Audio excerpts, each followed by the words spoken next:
Presentamos A Fondo con José Ignacio Beteta. Análisis económico, análisis político en A Fondo.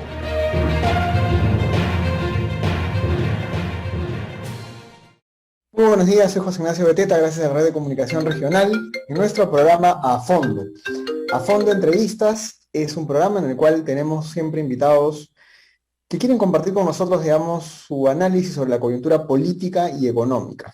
En estos días, como ustedes bien saben, no hemos estado, digamos, exentos, libres de noticias extrañas, infiltraciones de gente rara en el gobierno, afirmaciones también, digamos, polémicas, muy equivocadas, ni siquiera polémicas, equivocadas, cerradas con respecto a la historia del Perú, a la historia del terrorismo. Un presidente que no da entrevistas y cuyos voceros, por ejemplo el señor Bellido, no dan la talla, digamos, y no responden. Esto no solamente ha generado desde ahora, sino ya desde antes de que el señor Castillo fuera proclamado, una subida en los precios de muchos productos, desconfianza en las inversiones, parálisis, digamos, en varios proyectos e iniciativas que se iban a dar desde el sector privado. Pero además en temas sanitarios, llamó la atención que a pesar de que el señor o el doctor Óscar Ugarte mencionara que los contratos ya estaban firmados y que simplemente era un tema de ir regularizando los procesos, luego el ministro actual, el doctor Hernando Ceballos, llamó la atención que dijera que no había stock de vacunas, y al parecer habría habido ya un retraso en este aspecto, algo que es inconcebible e inaceptable en nuestro país, que ha sido de los peores países en cuanto al manejo de la pandemia en términos sanitarios y económicos. Para conversar de esta coyuntura, de la difícil situación en la que estamos y también un poco del tema sanitario, tenemos con nosotros hoy un invitado muy especial, el doctor Luis Solari, quien fuera ministro de Salud, quien ha tenido, digamos, un rol en el Estado, quien entiende muy bien también las políticas de salud. Doctor Solari, buenos días, ¿cómo está? Buenos días, señor Beteta, mucho gusto de estar en la RCR, en A Fondo y con todos sus seguidores. Gracias, y es un programa que llega a 10 regiones del país, a más de 27 radios locales, desde Cajamarca hasta Puno, y justamente el pueblo, la población que nos escucha, no entiende, no dice, a ver, ¿qué está pasando? ¿Qué es lo que está pasando con este gobierno? El señor Castillo lo está haciendo bien, lo está haciendo mal, a veces hay noticias políticas que no llegan a los pueblos más lejanos, a las regiones, y la gente trabaja, se preocupa por lo que tiene que hacer, anda en sus cosas. ¿Cómo ve usted estos primeros 20, 21 días del gobierno de Pedro Castillo? Bueno, lo que está pasando es muy sencillo. El padrón electoral tiene 25 millones de personas y pico, un poquito más de 25 millones. Entonces, el señor Castillo pasó a la segunda vuelta inusualmente con 10.77. Eso significa 11, ¿no? Significa que 99% del padrón electoral no votó por él, ¿no? Y ganó la segunda vuelta con 35% de los votos del padrón electoral. Porque, claro, en la aritmética electoral, ¿no es cierto?, se cuentan los votos emitidos, que son los que se ganan, los votos válidos, descontando los nulos, pero ya la carne es con qué porcentaje del pueblo electoral votó por ti. 35%. Significa que de cada 1000 personas, 350 votaron en segunda vuelta por el señor Castillo y que 65 peruanos de cada 100 no votaron por él. O sea, la mayoría de los peruanos que votan no votaron por el señor Castillo. O sea, 2/3 partes no votaron por él. Muy bien. ¿Y qué pasa en el Parlamento?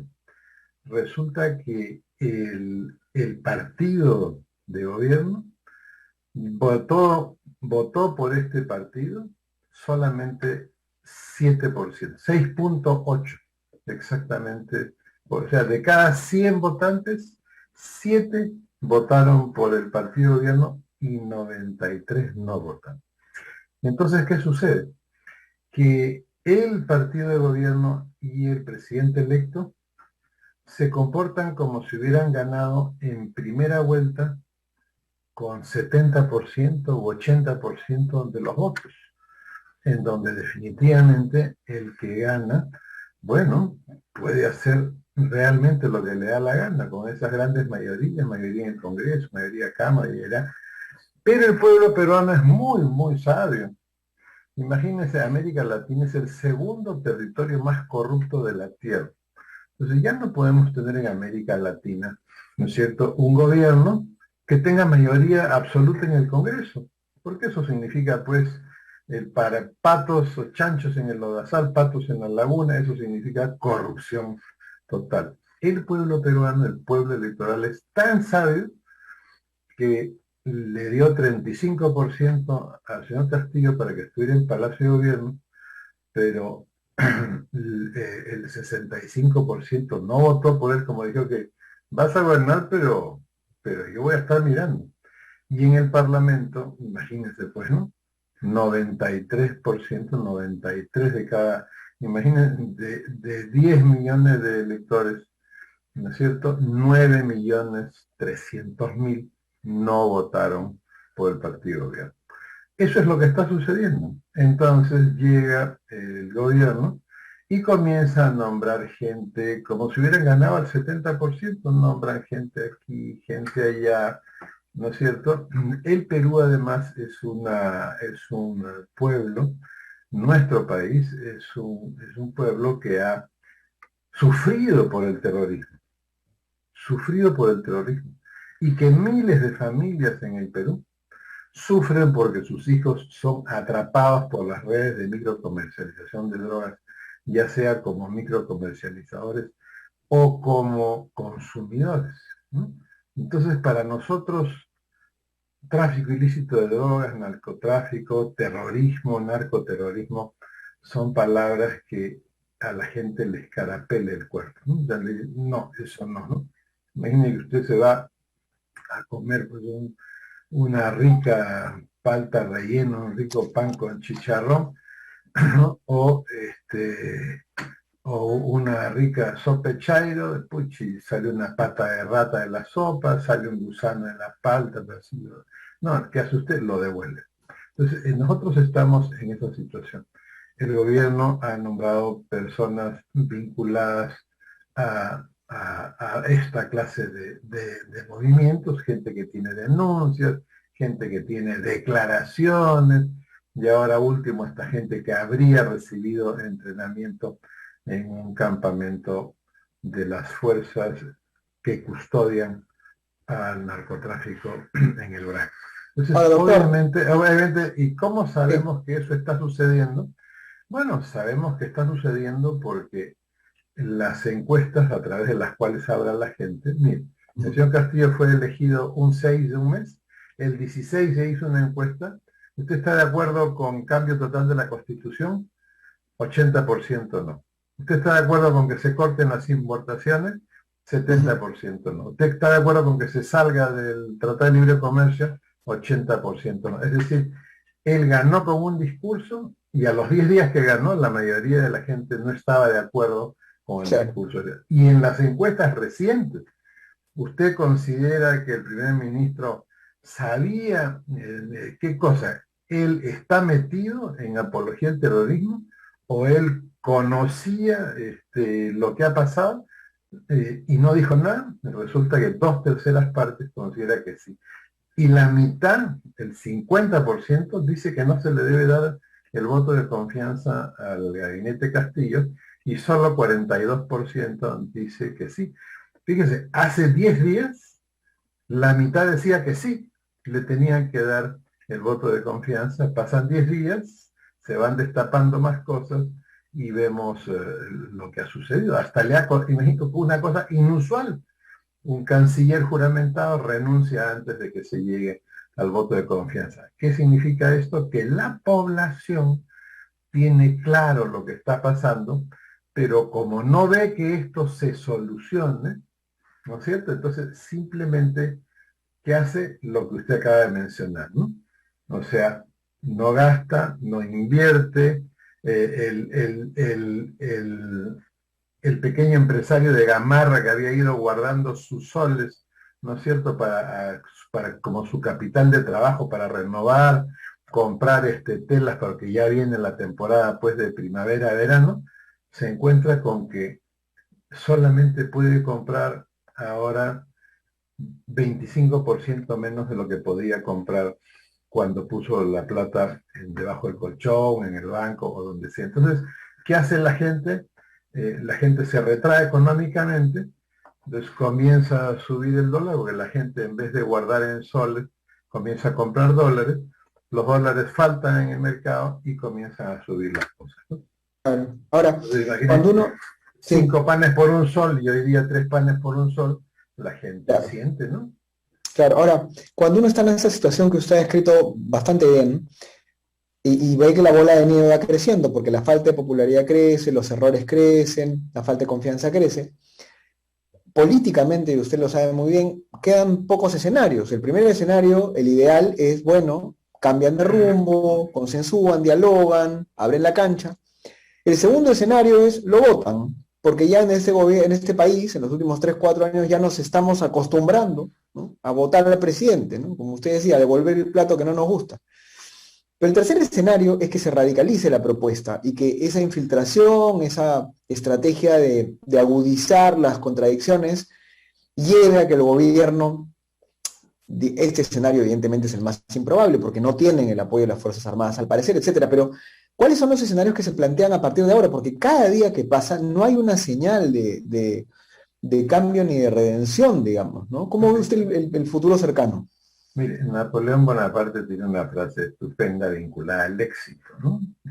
Cualquier emprendedor, cualquier pequeño inversionista o microempresario o pequeño del Perú, que son el 99.3% de los empresarios y propietarios, tiene una frase que dice: el éxito está vinculado a 3 cosas. La destreza, o sea, tu habilidad, tu experiencia para hacer eso. La sabiduría, o sea, si tú puedes ver todo lo que sucede y tienes capacidad de juicio. Y la prudencia. O sea, en una situación como esta, pues tú no te tiras, ¿no? De frente, ¿no? A invertir todo lo que tienes guardado.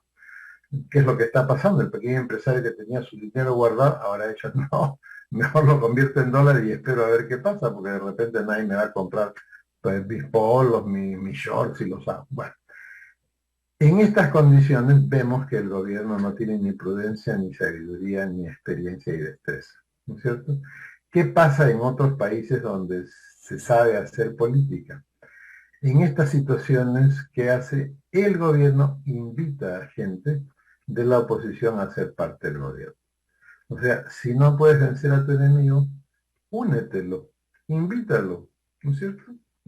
Entonces, inclusive hay países donde le dan, el presidente le da a la oposición el nombramiento del primer ministro. Y le dice, a ver, pues tanto que me molestas y tanto que dices que yo hago las cosas mal, ven y hazlas tú conmigo. Es simple, ¿no? Entonces, por eso es que yo reclamaba durante la campaña a los 2 candidatos, y yo decía, el candidato que ofrezca un gobierno de coalición, que significa que la coalición gobierna, pues hay que cambiar un ministro. El presidente le pide una terna de candidatos a la coalición, así se hace. Entonces todos están contentos, todos somos corresponsables. Lo que pasa es que aquí el que ha ganado por 1/4 de punto porcentual, pero con la minoría de los votos, se porta como si hubiera ganado con la mayoría de los votos. Entonces, hay un solo camino, ojo, uno solo. O sea, que el gobierno se adecue a la realidad o que la realidad expulse al gobierno. Así sucede en todas partes del mundo. Entonces, ¿qué significa adecuarse a la realidad? Bueno, hay varios mecanismos. El primer mecanismo es el Congreso. El Congreso tiene mayoría, los que no han votado por el señor Castillo, entonces tienen fórmulas de control político para hacerle saber cuál es la realidad, de quién depende la mayoría de los votos. Pero, aquí vemos, pues, ya comienza la chupipanda, ¿no? Mire, el problema más importante que tiene el Perú en este momento no se llama ni Castillo ni Perú Libre, se llama pandemia. Pandemia mal manejada por todos los ministros y los gobiernos que han habido y que necesita una decisión urgente. Entonces se presenta una moción en el Congreso, moción para invitar al ministro de Salud. Es obvio que no lo van a censurar después de que vaya a informar, porque con este ministro no hay ningún problema de tipo político, terrorismo, esas cosas. Y la moción no es aprobada en el Congreso ayer. O sea, no es aprobada. Bueno, estoy esperando que cuelguen la votación, porque yo quiero saber quiénes se abstuvieron. Quienes no están de acuerdo, mire usted la irracionalidad del político peruano, ¿no?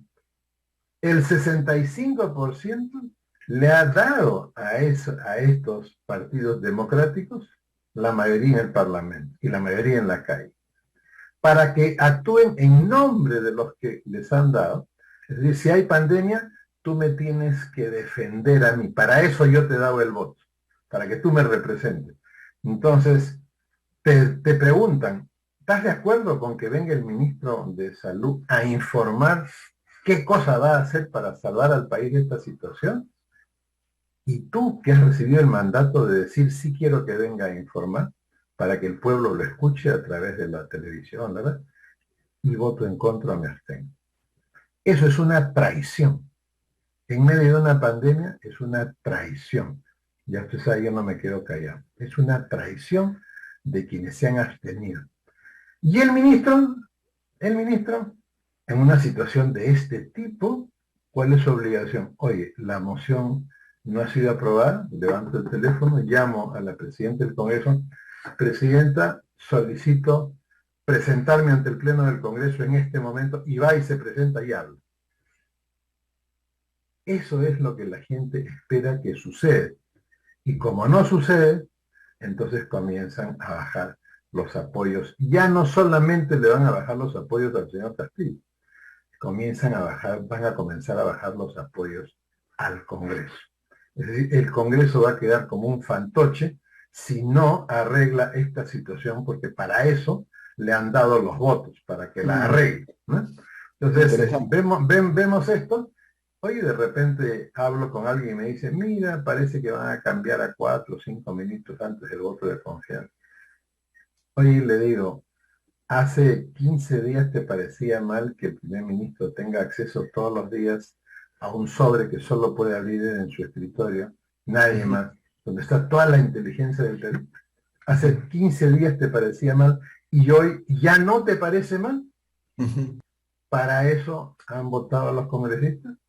Bueno, yo creo que esto no pinta nada bueno, porque quiere decir que ya comenzaron los arreglos entre el gobierno y algunos partidos, ¿no?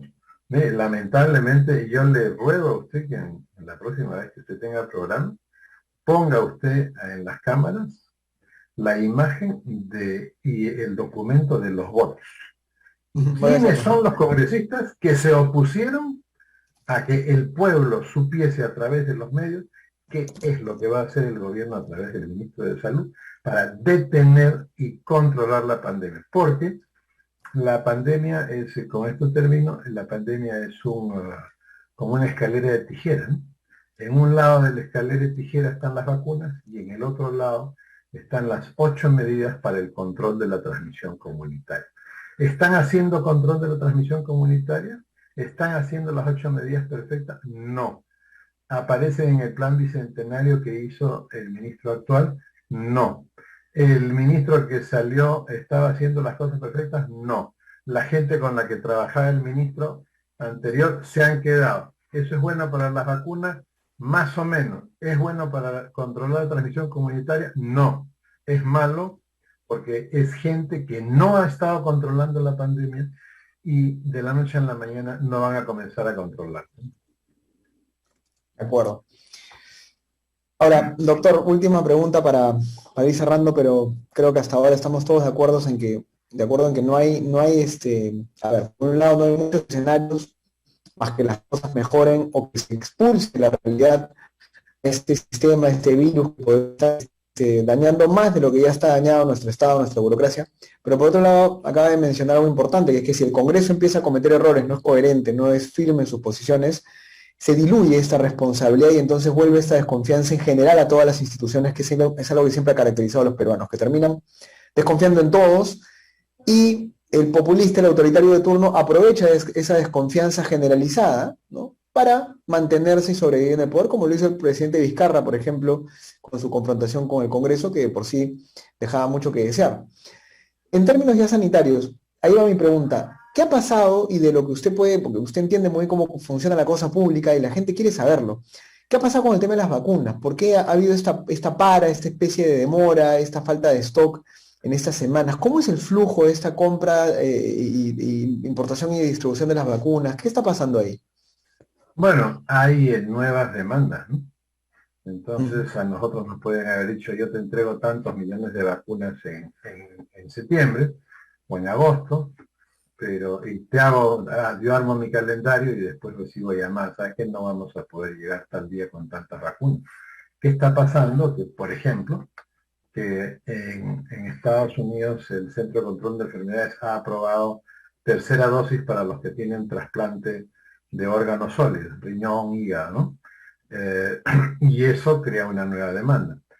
Chile, Argentina, que comenzó a aplicar vacunas de baja estimulación de las defensas de la persona, ¿no? Usted pone una vacuna que es 50.4 efectiva, que es lo mínimo permisible, y no una que está cerca del 100%, es obvio que no va a detener la pandemia, porque además va a abandonar el control de la transmisión comunitaria. Entonces, ¿qué? Chile y Argentina han salido corriendo a comprar Pfizer, que es la vacuna que da la mayor protección en general y la mayor protección a Delta, a la variante Delta. Entonces comienzan a haber nuevas demandas, ¿no? ¿Cierto? Este crecimiento de la variante Delta que ha pasado en Estados Unidos de 2% a 95% en 3 meses, o en Inglaterra en 2 meses de 1% a 92%, hace que hayan nuevas demandas. Entonces, cuando yo me estoy mirando solo el ombligo, bueno, no mire el resto de lo que pasa alrededor, pues imagínense un arquero que se está mirando el ombligo, le van a meter todos los goles, ¿no? Tiene que mirar para adelante el partido, la pelota. Entonces, ¿qué pasa? Nuestro ministerio mira solamente la cara interna. Uy, pucha, mira la cantidad de vacunas que hemos encontrado en el depósito. Ya, hagamos un vacunatón. Oye, un vacunatón y se toman toda la cerveza en una fiesta un sábado, y resulta que el sábado próximo es el bautizo del último nieto que ha nacido, el Benjamín de la familia. No, pucha, en el Valle del Mantaro y no hay cerveza. ¿Qué hacemos? Postergamos el bautizo, ¿no? Entonces, eso ha pasado, se han consumido masivamente las dosis que estaban y no alcanzó para la siguiente semana. Ahí eso le da una medida de la visión que tiene la gestión. Pero vamos más atrás. Como a Chile le iba tan bien en cantidad de vacunas, ¿qué cosa? Los funcionarios de nuestro ministerio se reunieron con ellos y no miraron que la vacuna que ponían era una vacuna que se ponía cada 14 días. Entonces, mientras nosotros poníamos 50.000 dosis en 21 días, ellos en 28 días ponían 100.000. Pucha, mira qué bien vacuna. Pero su vacuna era 50.4 de protección, lo cual era mala efectividad. Y la OMS lo señaló, que no se debía mirar solo la vacuna, porque ese país, dijo, ha abandonado la estrategia de control comunitario de la transmisión. Entonces nosotros fuimos y dijimos, bueno, hay que copiar el modelo de vacunación de Chile porque le va bien. No, y no miraron nada más los funcionarios. Ya, ¿por qué tenemos vacunatorios con gente que lleva su colchón para ponerse al día siguiente? Y al día siguiente, al mismo tiempo, hay en Lima vacunatorios vacíos totalmente. Eso le da una idea de que ese esquema o no funciona o funciona imperfectamente y hay que agregarle otra parte. Porque yo sigo vacunando por edades, pero además tengo que hacer barrido. Barrido significa que yo le pido a la gente que no salga 3 días de su distrito, ¿cierto? Y yo voy casa por casa con mi equipo y con este equipo yo vacuno y le hago pruebas. O sea, al mismo tiempo investigo a los que no tienen síntomas, porque pueden ser responsables de la mitad de los contagios en un país, y además los vacunos. Entonces yo voy generando territorios libres de COVID. Claro. Vamos a poner 5 personas ahí en una casa y solo los 2 abuelitos están vacunados. Ahí entra el virus y los abuelitos, claro, les va a dar leve, pero va a barrer con el resto. Y si hay asintomáticos, que el 40% va a ser asintomático, va a salir y va a seguir contagiando. Y si vive en un distrito dormitorio, como es, por ejemplo, Los Olivos o Caraballo, lo va a llevar hasta el cono sur, hasta el cono este. De acuerdo. En cambio, si yo hago este barrido, yo hago territorios. Si yo tengo una casa totalmente vacunada, ¿y qué sucede? Que entra el virus y se diluye el virus en ese distrito. Ya no va a haber casos graves, va a haber COVID leve. Entonces, aquí vemos que el tema de la vacunación no es perfecto, pero no vemos que con los funcionarios que han heredado pueda perfeccionarse. Entonces, como en una situación de este tipo, hay gente en el Parlamento que vote en contra de que el ministro vaya a informar este tema. ¿Y cómo es posible que el ministro, al enterarse que la moción ha sido rechazada, no levante el teléfono y diga, en este momento voy a informar al Pleno? Sí, de acuerdo. Ahora, bueno, se nos ha acabado el tiempo, pero está clarísimo, está muy claro esto y no solamente se trata de vacunar, se trata de seguir controlando, seguir haciendo pruebas, seguir teniendo una visión territorial del virus, y eso pues con esta gestión esperemos que empiece a funcionar mejor. Muchas gracias, doctor, de verdad que muy pronto seguramente lo tendremos para seguir analizando la coyuntura. Gracias por su tiempo, que le vaya bien. Y felicitaciones por la asociación, por fin una asociación de contribuyentes. Gracias, doctor, gracias. Pronto, vamos para adelante. Muchas gracias. Gracias. Y bueno, por nuestra parte también ha sido todo. Ya mañana nos vemos de todas maneras. Gracias, cuídense, que estén bien de salud. Soy José Ignacio Beteta, conductor de A Fondo. Gracias por su tiempo, cuídense. Presentamos A Fondo con José Ignacio Beteta. Análisis económico, análisis político en A Fondo.